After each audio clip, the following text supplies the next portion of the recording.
Hello, how are you doing? So just recently I decided to treat myself to a new pair of glasses, and you might not know that I actually wear glasses because I never wear them in my videos because I only need my glasses for sort of long distance viewing things, so I usually only wear them when I go to see films and things like that. And I actually have always found it a struggle to read close up when I'm wearing my glasses and always have to take them off, and so yeah, I never wear them when I'm making my videos, but I thought I'd put them on now just to show them off. But now I have that YouTuber issue of now there's the window light glare coming through and showing on the glasses, and I don't know how YouTubers deal with this. Like I guess maybe if I look down then you can't see the glare, but then it's like I'm sort of looking over my glasses at you like a teacher that's like, have you done your reading? Like that sort of thing. So I was gonna wear my glasses throughout this and ask what you think of them, but I think I'm gonna take them off because I'm finding it a bit too distracting with the green of the trees like reflecting off from the glasses. But anyway, this is my new pair of glasses. So but the main reason I'm making this video is because I have a big pile of new books that publishers have kindly sent me and that I think sound really good and that I want to read at some point, hopefully, and in addition to all the other books that I've been reading. And starting off talking about one book that I have started reading, and it's a collection of short stories by Anthony Veasna. And this is an American author of Colombian descent, and these are stories about characters who have that heritage and talking about that kind of experience, who are first generation or second generation descendants of Colombian people that have emigrated to America. And yeah, I'm finding the stories really powerful and moving so far, and it is very tragic because this is only his debut book, and he was quite a young author, but he died just recently before this book actually came out. And so it's such a tragedy because yeah, these stories are so beautifully told and moving and funny. They have a real great like sense of humor to them, as well as making like a big sort of like statement about cultural heritage and American life today. And so yeah, I'm finding it such a good book, and so but it's sort of overcast with this tragedy, knowing that the author has died. And as you can see from quotes on the cover of this book, authors such as George Saunders and Britt Bennett and Brian Washington have endorsed this author's writing. And so yeah, it's such a tragedy, but I'm reading these stories aloud to my partner, and we're really enjoying them and discussing them with each other, and so yeah, it's a great book so far, and I'm looking forward to finishing this collection. The Women of Troy by Pat Barker, and this is of course the sequel to her novel The Silence of the Girls, which was shortlisted for the Women's Prize for Fiction, and a novel that I really enjoyed reading, this sort of feminist retelling of sort of Greek legend and the siege of Troy, told mainly through the point of Briseis, and so in this novel Troy has fallen, and the Greeks want to return back to their homelands but aren't able to because there's no wind in their sails, because the gods are angry at them for what they've done. And so it continues to follow their story and Briseis and other women that are part of this group of people, and following their stories in this peacetime, and how though they survived through this wartime, the peacetime might be more dangerous, for them personally as women. Check out 19 by Claire-Louise Bennett, and this author previously published a much acclaimed short story collection called Pond, or was it a short story collection? It's kind of one of these sort of experimental books which doesn't really fit into any particular category, but I think this is more straightforwardly a novel novel, although it's told in different sections and also told in an experimental style. So it's a woman who's sort of recollecting things from her life to do with her family and relationships, and also working at a checkout counter in a supermarket while she is a philosophy student. And so yeah, it's told in different sections, and yeah, I think it sort of shifts through points of view, and it might be kind of auto-fiction, but yeah, it's a kind of hybrid blend in that I'm not really sure how to describe the story, but I'm very curious to read more of this author's work, and is much acclaimed by writers like Deborah Levy, who says, a major writer to be discovered and treasured. After the Sun by Jonas Eika, or Eika, this is a Danish author, and who this is a collection of short stories, another book that I don't really know how to characterize other than to say it's about globalization and sort of the brutality of that. I think a lot of the stories encompass that theme, but coincidentally, Claire-Louise Bennett gives a quote for this author on the back of the book, where she says, Elka's prose flexes a light-footed, vigilant, and unpredictable animalism. It's practically panther-esque. After the Sun is an electrifying, utterly original read, which is a really compelling way to describe these stories. And sorry, I'm not going to keep reading author quotes, but whenever I see a quote from an author that I really admire, I'm just sort of drawn to it, and I think it's probably going to be a book. I don't know. Do other people base their reading and what they read based on author quotes as much as I do? But there's a couple more that I want to read that I think sort of characterize what this book is kind of about much better than I'm going to be able to summarize it by trying to read about it. So Marlon James also gave a quote for this, where he says, political fictions aren't supposed to be this personal. Satires aren't supposed to be this heartbreaking. Surrealism isn't supposed to be this real. Giving a damn isn't supposed to be this fun. From sleights of hand to shocks to the heart, After the Sun is doing all the things you don't expect it to, and leaving a big, bold mark in what we call literature, which is quite a statement coming from Marlon James. And then also, last one I want to read is by Annie Proulx, who says, this is a striking literary craftsmanship in an experimental mix of shock-lit, sci-fi, Dada, and Joycean glints, presented as loose timescales that slide in and out like cards in the hands of the shuffler. By the end, this reader had the impression of having been drawn through a keyhole.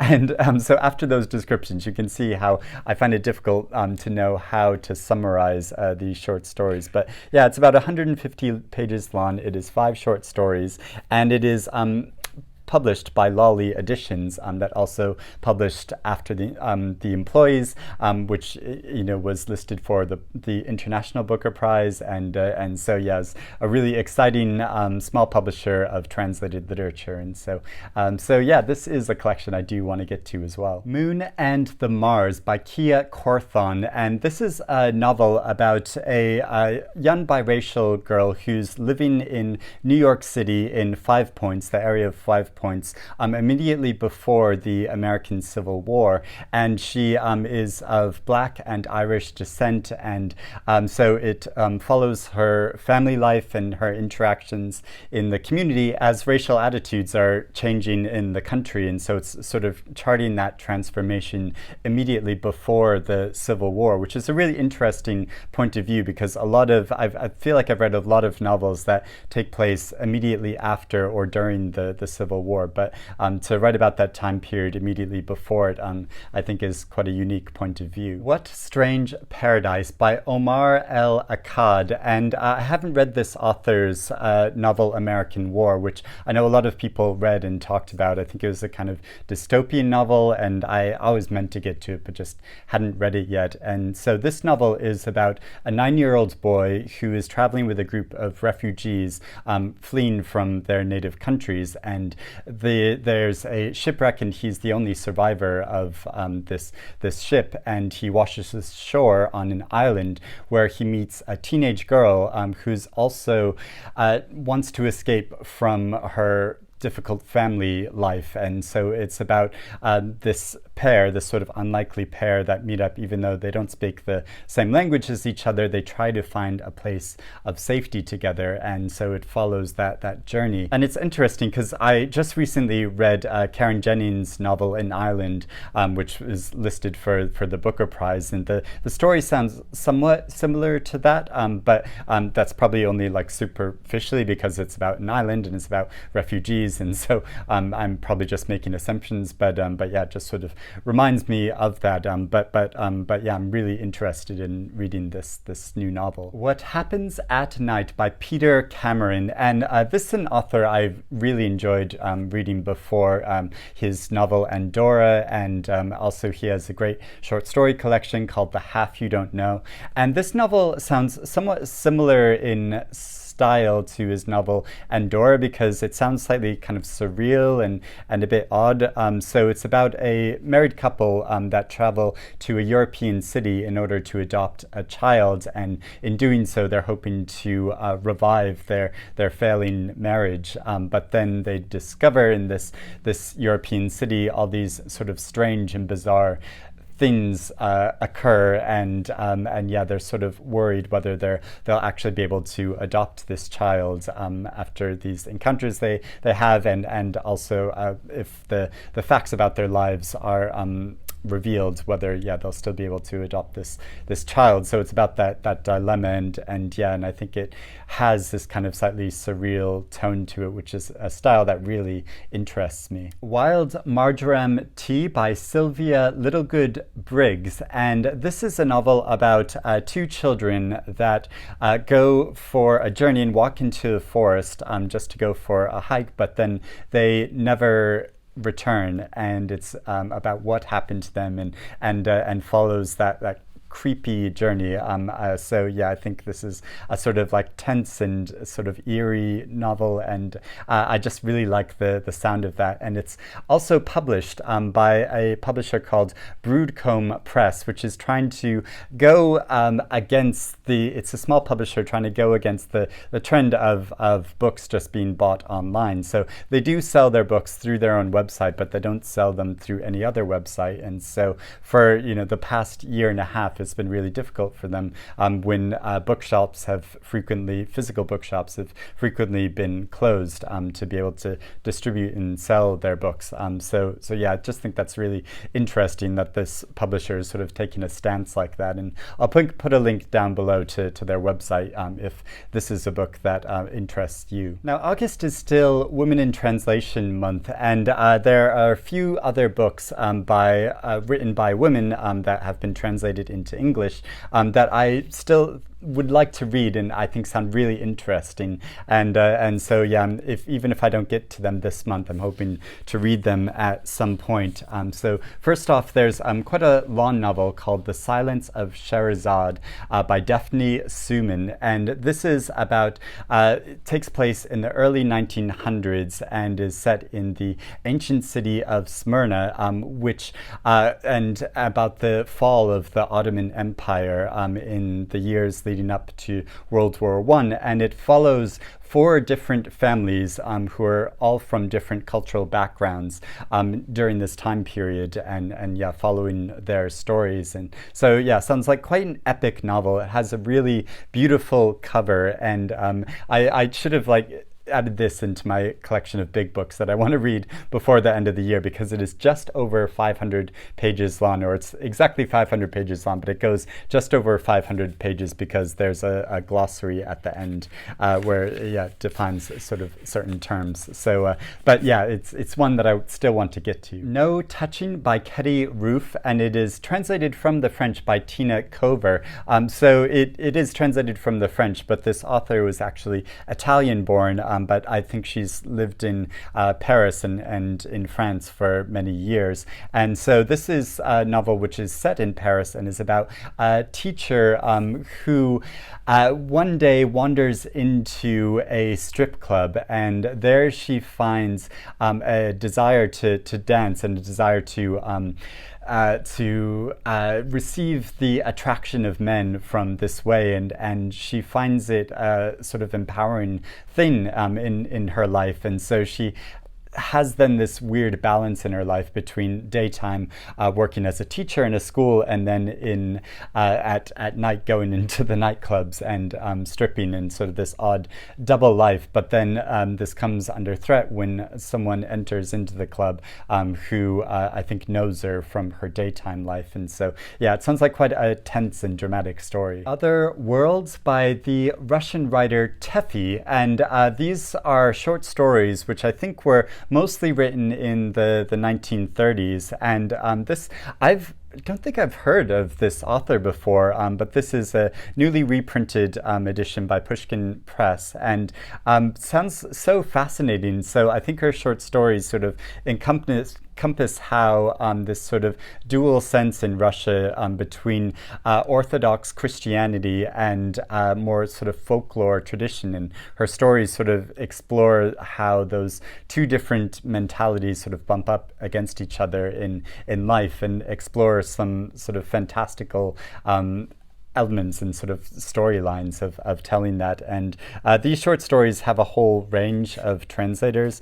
So you can see in the table of contents that, yeah, there are a whole bunch of different translators for these different short stories, which is quite an interesting way to approach it. Then I have a group of other books which are also reprints. So first off, there's a novel called Junglist, which has two authors of Two Fingers and James T. Kirk. And this was first published a little over 20 years ago, and it's a stream of consciousness story that follows the lives of four young black men in the early 1990s in London during the rave scene and the emergence of a musical genre known as jungle. And so, yeah, following their lives in London during that time. And I always love reading novels, since I live in London, love reading novels, set in different communities of London and learning about different lives of people in London, since it's such a rich, like, diverse city.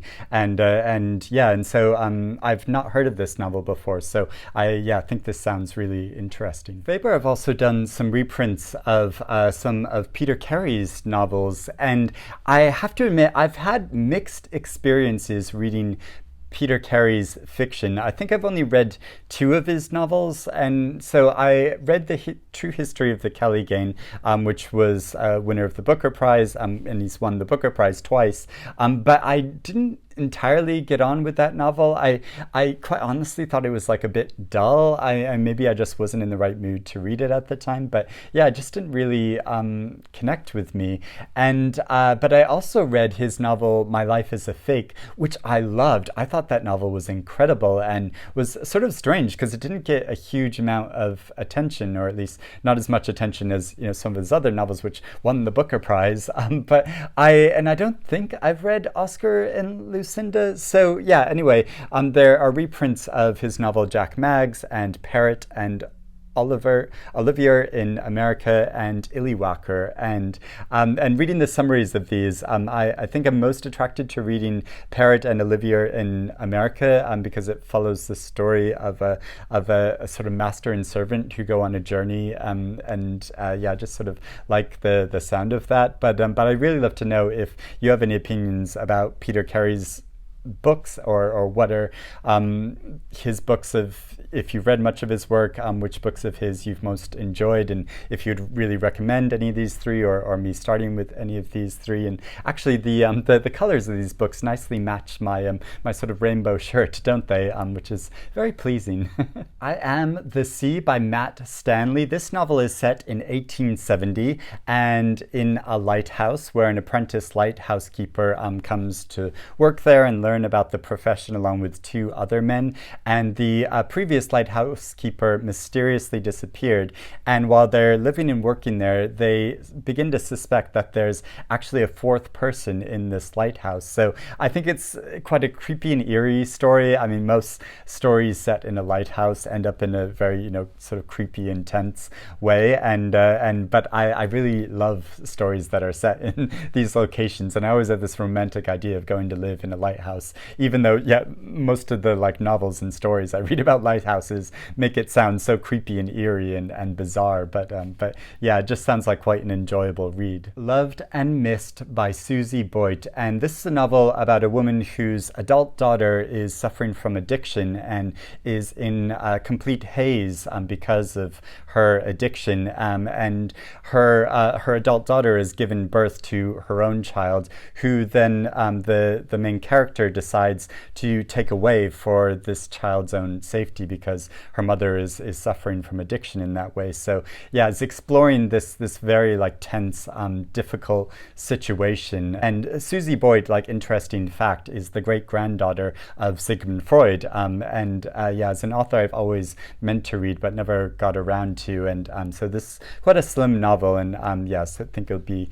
a good introduction to her work. And finally, there is the novel Definitely Fine by Amy Lavelle. And this story follows a woman who's loses her mother and then finds that she's unexpectedly become the matriarch of the family and is really struggling to keep things together and to stop her family from completely breaking down. So you can see in the title of this that it's the words almost and mostly are sort of struck out.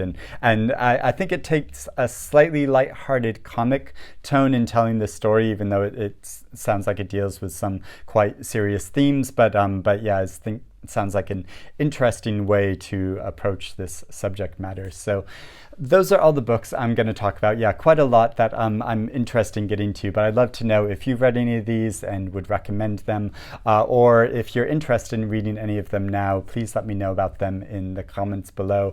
And let me know what you think of my new glasses, which I'll put on now for the end of the video, and there's still the glare there. So yeah, if you have any tips for how to deal with the glare as well, if I'm going to wear these glasses again in a future video, let me know about that as well. But thank you for watching, and I will speak to you again soon. Bye bye.